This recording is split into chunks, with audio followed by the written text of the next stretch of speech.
I want to bring in Dr. Tracy Cassie to talk more about what's playing out in court. Dr. Cassie is Senior Vice President of Justice Initiatives and co-founder of the Center for Policing Equity. Dr. Cassie, thank you so much for being with us tonight.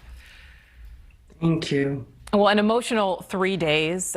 We know witnesses have cried on the stand every day so far that there have been these witnesses. One witness today appearing to have a panic attack was asked if she needed medical attention. We heard from the clerk today. We also heard from another man who was walking by. We saw him break down on the stand as well. Dr. Cassie, can you just reflect really on the day's proceedings and so far this week's proceedings? Oh my God, when you reflect on the last 3 days, it's been one that's been very emotional. And as you sort of recapped for us, what the person I think that really just took my heart was Charles McMillan, who was the witness who broke down on the stand when he was recounting his interactions with the officers and with Mr. Floyd. Also, this was the first time that we were all seeing the body-worn camera footage of the officers, which is also critical. As we know, throughout this country, over the last 5 to 10 years, the body camera and the deployment of body cameras have become pretty critical. And actually, the videos have become almost insurmountable into finding out what actually happened during those moments.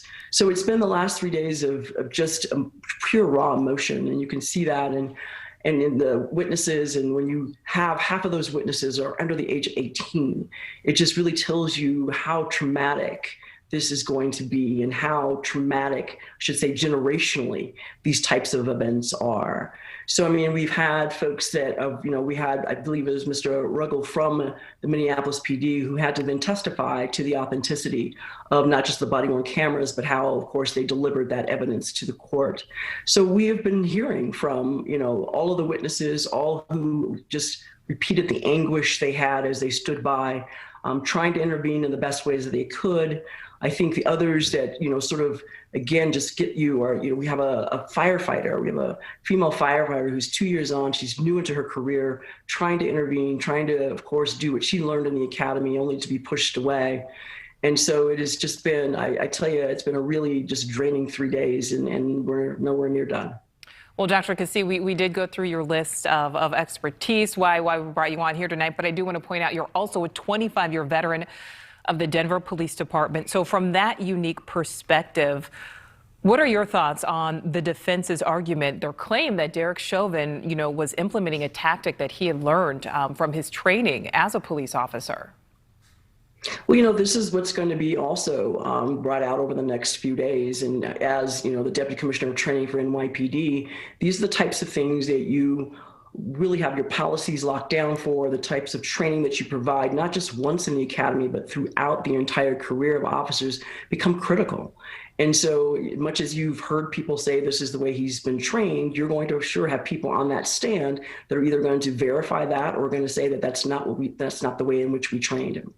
So it's going to be interesting. And I think there's not a police officer who's been watching this whole trial that knows that when you are interacting or when you effect an arrest, if you should end up in court, that of course the tactics that you used are also going to be on trial. So it will be interesting to hear how he was trained, how often he was trained, if he's ever been disciplined for using any tactics outside of his training.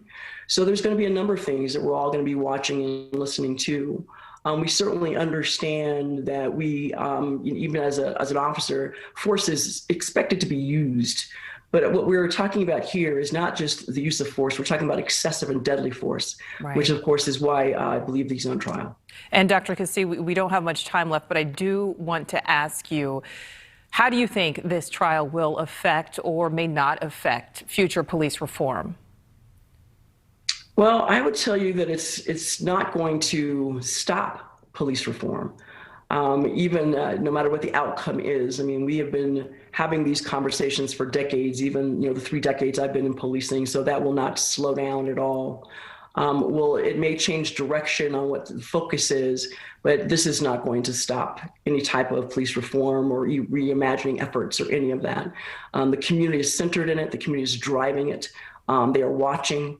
And so I don't believe this is going to slow it down one bit. All right, Dr. Tracy Cassie, thank you so much for your time tonight. Thank you.